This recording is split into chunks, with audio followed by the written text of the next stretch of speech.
vẫn trên đường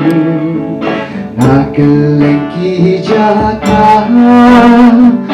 ali barolam jing itenan kamaram bawang sakit hang dihas ng tangkaran ng pagkasih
clear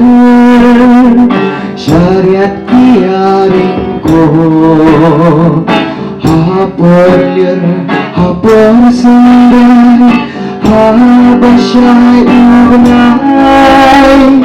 jing sawa ipagir syabate kahalir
Pendai terteng jong ukasa